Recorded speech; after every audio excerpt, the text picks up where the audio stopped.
Hey guys, this is your medico 786।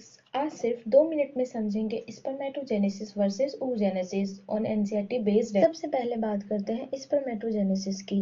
Mail में sperm formation का process को spermatogenesis कहते हैं। ये प्रोसेस टेस्टिस के सेमिनिफेरस ट्यूब्यूल्स में होता है और प्यूबर्टी से स्टार्ट होता है। यहाँ एक इम्पॉर्टेंट पॉइंट याद रखिए, स्पर्मेटोजेनेसिस एक कंटिन्यूअस प्रोसेस है और फाइनल प्रोडक्ट होता है हैप्लॉइड स्पर्म यानी n number of chromosomes.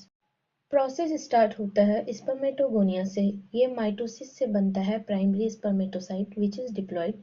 Primary spermatocyte undergo meiosis 1 जिससे बनते हैं secondary spermatocyte which is haploid.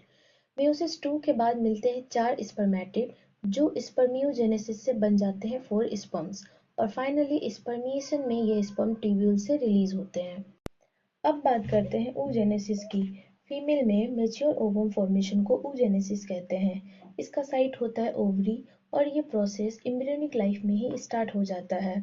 Important difference याद रखिए, oogenesis कंटिन्यूअस नहीं बल्कि साइक्लिक प्रोसेस है। बर्थ के बाद कोई नई oogonia फॉर्म नहीं होती है। बर्थ से प्यूबर्टी तक बहुत सारे फॉलिकल्स डीजनरेट हो जाते हैं, इसलिए प्यूबर्टी पर सिर्फ 60,000 से 80,000 प्राइमरी फॉलिकल्स ही बचते हैं। Now the oogenesis process. oogonia mitosis से बनाता है प्राइमरी oocyte जो प्रोफेज 1 में अरेस्ट हो जाता है फीटस स्टेज में। प्यूबर्टी के बाद प्राइमरी oocyte कंप्लीट करता है मियोसिस 1 जिससे बनता है सेकेंडरी oocyte और first polar body. Secondary oocyte metaphase 2 में अरेस्ट होता है और फर्टिलाइजेशन के टाइम मियोसिस 2 कंप्लीट करता है जिससे मिलता है ओवम और सेकेंड पोलर बॉडीज। ओवरी में फॉलिकल्स का सीक्वेंस याद रखिए। प्राइमरी फॉलिकल्स से बनाएगा secondary follicles, then tertiary follicles, then Graafian follicles और ग्राफियन फॉलिकल रप्चर होकर होता है ओवुलेशन। नीट के लिए सबसे important points. Primary oocyte prophase 1 में अरेस्ट होता है, सेकेंडरी oocyte मेटाफेज 2 में अरेस्ट होता है। स्पर्मेटोजेनेसिस एक कंटिन्यूअस प्रोसेस है जबकि oogenesis जो cyclic process.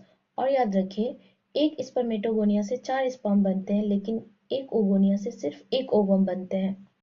So guys, I hope ये टॉपिक आप लोग को समझ आई होगी। अगर वीडियो हेल्पफुल लगा हो तो लाइक शेयर और सब्सक्राइब जरूर करें and don't forget to press the bell icon. Thank you.